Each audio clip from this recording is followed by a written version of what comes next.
In this episode of Google Analytics, we will learn more about your users. Some of the characteristics include their computer screen resolution, or even their browser, or even the countries they came from, and a lot more in this special episode about the audience in Google Analytics. I will see you right after this.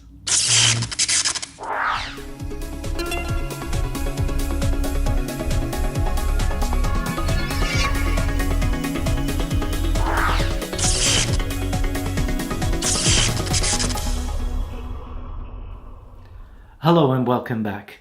Today's episode is dedicated to the audience section of Google Analytics.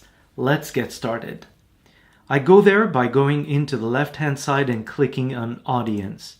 This section is very special because it tells me what I need to know about my users from a high-level perspective, knowing their computer screens or what geography they came from or whatnot. Let's start. By going into the overview, I will have an overview of my users. This is one of the built-in reports from Google Analytics. It really tells me very basic information about my users. The number of sessions, the number of users, the page views, and the pages per session. Let me explain this kind of quickly. The users is basically what the name resembles. It's the number of users that have visited your web page, and you can obviously go and separate it by or segment it by a certain period of time. So let's go from March 1st until March 15 and click apply. This will give me information about the users between this period of time. So I have 34 sessions, and sessions are nothing but visits. So you can use both terms interchangeably and you will be fine. And it tells me how many times my 28 users have visited my web page as a visit.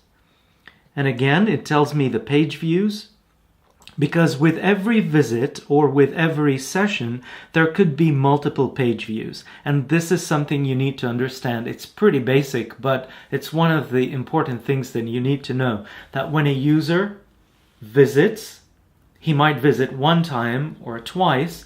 Again, it depends on the session timeout period that you can also set inside of Google Analytics. But generally, it's set to 30 minutes. And within 30 minutes, we consider that to be a visit. So every user has multiple visits to your web page or website. And with every session or every visit, there could be multiple page views because the user will ultimately visit more than one page for your website. And definitely you want that page views to be as high as you can, because the more you get your users on your website, that's ultimately your goal, because you're keeping them engaged, and ultimately you would ask them to do what you want them to do, which is go and visit some particular web page or sign up for a particular event or a particular newsletter. All these are goals, and we'll get to that in a particular or in a next episode. But for now, just understand these few concepts of sessions, users, page views. And also you have the metric of pages per session. This is kind of a number that tells you on an average how many pages does your user visit every time they get into your website. Again, you have an average session duration that tells you on an average how much time does the user spend on your page, and that's very important to know. And then there is the metric of bounce rate. Bounce rate is a more complex notion, but generally, if you want to simplify it, you would consider it to be a number that tells you how much people are getting away from your page and how quickly. So it really measures the time that is spent and exited immediately from your pages. And it's kind of, as I mentioned, it's pretty complex, and there are different articles around it, but for the most part, you want to keep this number as low as you can, because a high bounce rate, a bounce rate of 80%, would literally mean 80% of your users are just hitting a page and just getting out immediately. Again, you have the number of new sessions. This is also a good indicator, and you don't have to worry too much about it, but it gives you an indication of how many of your visits are new versus returning. And you probably want to maintain that in an average, because in general you really want to maintain a follow-up of users on your page. So you need to ensure that your visits are having enough returns, and also you want to create awareness out on the internet, so you really want new visitors as well. So I would keep this to an average. Now moving on from if I can scroll down slightly here, the overview also gives me a section telling me about the languages of my users, the demographic, and that includes the countries and the cities, and we'll go in more detail as we hit the left navigation, and also gives me some information about my systems of my users and also the mobile. So let's start with active users. Active users is a more, I would say, an average complex section, because it really tells me more about my users and how active they are on my website. So if I decide to select 1 day active users, I will get information about the users who have been active for the past day. If I want the last 7 days, I can hit that and make a comparison, and it will also give me here an indication or kind of an overview of a 1 day versus 7 days versus 14 and versus 30. But if you want to plot this, you can simply check these boxes here and kind of have an indicator of how your active users are engaged on your pages. Cohort analysis, I will skip that for now because it's more of an advanced topic. User Explorer, this is pretty interesting, though I can't really tell a lot of information out of it. Basically, the idea here is that Google Analytics attaches a certain geolocation ID to each of your visitors and would know, based on that, if they are a returned user or a brand new user. So this is kind of a unique ID attached to it, and at the same time it's kind of anonymous, because Google Analytics tries to stay away from identifying users with anything that is identifiable, such as an email or a telephone number. Such information is pretty restricted and should not be displayed to either you as a user of Google Analytics or even to Google Analytics themselves. So such information is kind of deciphered, and the only thing you get access to is a client ID. And you can use this for creating some custom dimensions if you want, but this is pretty advanced. And here you kind of know some information about the sessions, the bounce rate, based on each individual user. So this is pretty interesting. But again, we can't really identify the users except by their geolocation. And with that, I can move to the next section, which is demographics. And demographics really is about two things. It's about gender and age. So with that section, if I click on the overview, I would get an overview of my users, age, and also their gender. However, because I haven't enabled this feature in my reports, I'm not able to see it. So how can I go about and enable it? Well, all I have to do is click on Enable, and that's for first-time users. Once you do that, Google will tell me, congratulations, you have enabled the demographic reports. You can access them for now, but it might take up to 24 hours before there will be some meaningful data in my reports. So that's perfectly fine. Let's go ahead and see age. Obviously, the reports have not started being displayed yet, but here is what information you would get. Basically, there will be a breakdown of age groups here, and there will also be on the same table some kind of the main sections of acquisition, meaning how did you end up getting these users? So some information about the sessions and return visitors, and also information about their behavior. So information or metrics related to their bounce rate and the average session duration, as you can tell. And if I had set up some goals, and I did set up some goals in the past, I would see on which age group we have certain goals achieved or not. Same thing with gender. It would tell me male versus female.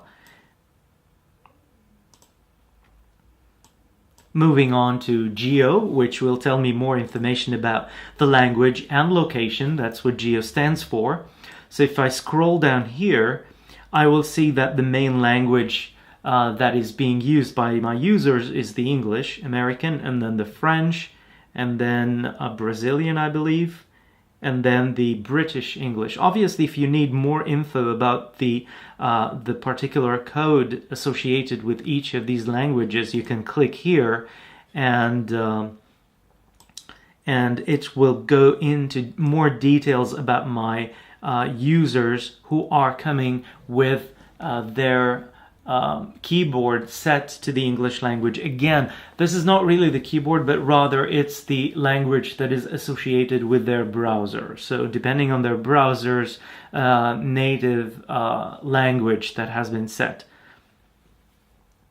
Now moving on to location, this will give me more of an idea about the cities and mainly the countries that my users are coming from. So I know the majority of my users are from United States, followed by Brazil and Germany. Now, if I want to dig deeper into these reports, if I want to know the city, I can simply click on city here, and then my report would ultimately change into a city.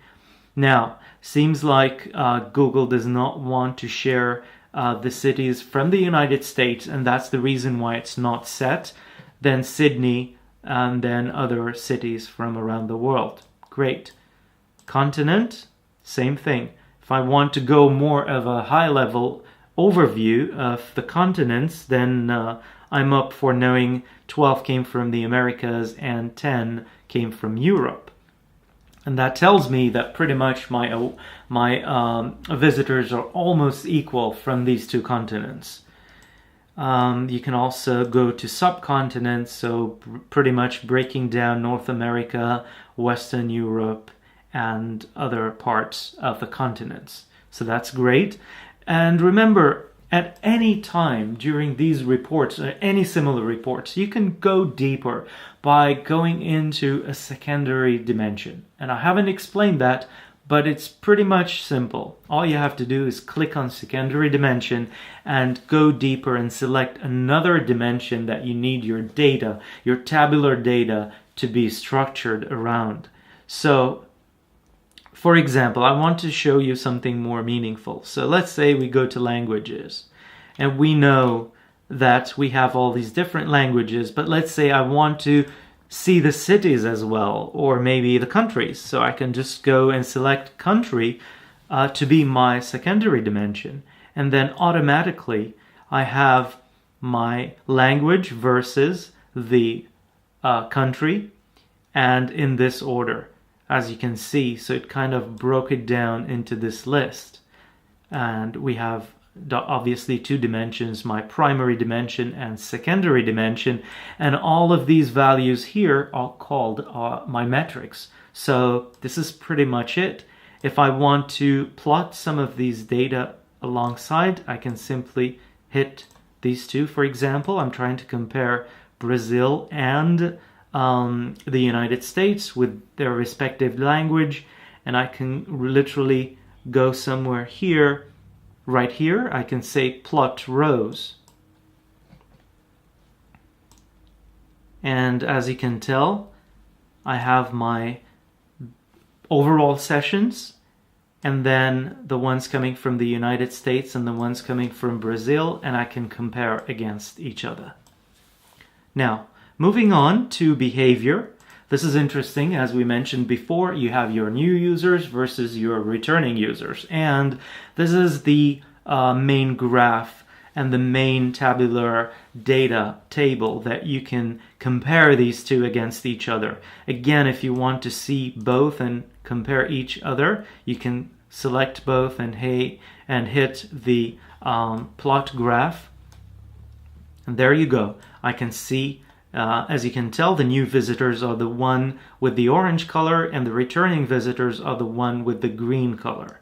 So you can see here very clearly that I have more new visitors than I have returning ones, which means that I have to work more on maybe engaging my users a little bit more and maybe adding more newsletters or some sort of motivation so that my users who already know about me would come back and return.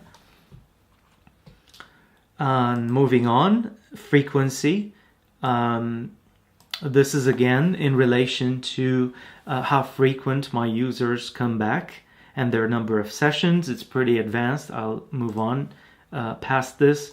And also, this is a very important section, the engagement. A lot of people draw a lot of their data from this graph here, and obviously, from this table here, because it tells you exactly how many seconds and how many sessions and how many page views broken down into the number of seconds. So you've got 0 to 10 seconds, 11 to 30, 30 to a minute, and so on. And this is very critical because it's really telling me that the majority of my users are not really spending more than 10 seconds on my pages. And that's not good. It means I need to work even more on my data. Moving on, we have technology. This is an important section too, especially if you're designing for your users. You want their user experience to be really good, so you better know some of the browsers that your users are coming from and kind of design around it. Because if you realize, for example, I'm going to go here and scroll down, I have 73% of my users using Chrome as their browser, 14% using Firefox, and 5% using Safari. That's pretty much covering the whole spectrum if you think about it. So if I make sure that I'm designing my web page, I need to ensure that I am testing for these 3 major browsers. And I would do it on both Windows and Mac and ensure that my web page looks great on all of these 3 browsers, and I should be fine. And again, if you need to know the operating system, you can click here and know a little bit more about Windows versus Macintosh, and know also users coming from the Android platform. If you need to know the screen resolution, that's also very critical for your designers. If your designer doesn't know this data, please make sure that you communicate it. You can always take a print screen of this, or even take a printout and share it with your graphic designer or with your web developer who's designing or developing your pages, because they need to know that 23% of your sessions or of your users are having really high quality screen resolution. So you need to design for that larger screens. And also, if you look here, you can scroll down and see that a screen as small as this would typically be a phone. Most likely it's an iPhone, an older generation iPhone, and you can see it's 8%. But that's also critical, because 8% of users is not a small thing, and you shouldn't ignore it. So you should always create responsive pages, and that's again a totally different topic, but for the sake of today's episode, I just want to show you where you can get these data from. And obviously we are just looking at this duration of 15 days. If you want more I would say substantial results, I would cover at least the past 6 months. That would be something better to look at. Moving on, we have the network. Basically, this tells me a little bit more about the service providers of my users, and it will tell me the name of the service providers, so I can see that most of them are not set. And if I go to hostname, this is important. Hostname is supposedly yours. So if I look at hostname here, as you can see, I see that 31 sessions came from webawk.com, which is a natural flow of things. If you have subdomains, you will also have the subdomains here. But if I see something else totally different, that's not right. It means this is part of the spam data that gets polluted into Google Analytics, and this is part of the things you need to do is to actually clean this data. And we will go in a special episode to talk about spam and how to get rid of it in your Google Analytics. The reason I have it here is because I want to show you how your hostname could sometimes be polluted and you need to work on this. So again, these 3 domains are not mine, and they are definitely part of a spam that got into my Google Analytics. Moving on, mobile. This is very important. This is, again, your designer and developer need to have access to this. If you can share this tabular form with them, they'll really appreciate it, because you can see that for our web page, 91% of our users are coming from desktop, and only 8.82% are coming from mobile. So we don't really have a lot of mobile followers. And though you might think we don't really need to design for mobile, but we should, because for other web pages or other domains, this ratio might be completely different. In fact, I've seen web pages where the ratio of mobile has reached up to 55%. That has kind of become even higher than desktop browsing. So be careful and be mindful of that. Moving on, devices. Again, this is more of an in-depth. So if you want to know the particular mobile device that was browsed through your pages, then you can get it here. If you're trying to debug or you're trying to design for a particular device, then you can tell here which one is most popular. Again, if you want to dig more into details, then you have the device branding, so you can find Samsung versus some other brand.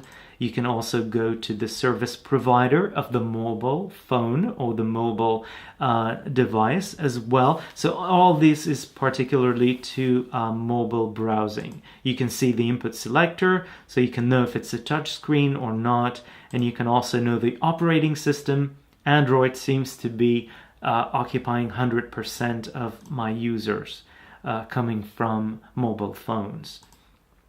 So again, screen resolutions for mobile, if you're interested, you can see that the majority come from a 360 by 640. So let's go quickly. We have custom variables and user-defined variables. This is again part of the audience section, but it's pretty advanced, and I will not cover it in this episode. Benchmarking is a very important advanced topic, and again, I will leave it to another episode. And let's see. The final thing is user flows. User flows is a very interesting section, and it's kind of a little bit different than anything else in Google Analytics. It really tells you in a visual way how your users are navigating your pages and how deep they go. So starting off, it has a segmentation based on country. So we have 6 users coming from the United States visiting my main page, as you can see here. 14 of these, let's go again. I have 30 sessions. So out of the 6 visitors, we have 30 sessions. 14 of these sessions are moving on to other pages, as you can see here, and 63% of them are dropping off. So that's not really very good. You need to be mindful of that and try to improve and make sure that your drop-offs are as less as possible, because the more you can get people to flow through one level to another one, you're getting more engagement on your pages, and definitely you're increasing their time on your web page and your website in general, and obviously getting them to do what you need them to do. So The most important thing is try to keep them in the funnel. And this is part of the funneling system of Google Analytics that tells you visually how users navigate your pages. Very interesting. You can see from the sign up, people have moved to the sign up success, which is one of the goals that we have on our page. So that's very important. And also other pages on our website, including some articles, for example, here related to technology. You can see that some of the users that have visited the technology article have actually logged in to our pages to get more access to information, and that's what we provide through Webbox. So again, this is one of the demo accounts that we have for you. So please, I hope you enjoyed today's video. Today's video, again, it's for basic users. I'm trying to create those videos for people who have no idea to a more moderate idea about Google Analytics. I want everybody to be on the same stage and on the same level so that we can step up and move to the more advanced videos in Google Analytics. Next episode would be about the next section, which is acquisition. So stay tuned and don't forget to subscribe to Webbox on YouTube, and also sign up for a free account with Webbox.com, and I will see you in another video. Take care.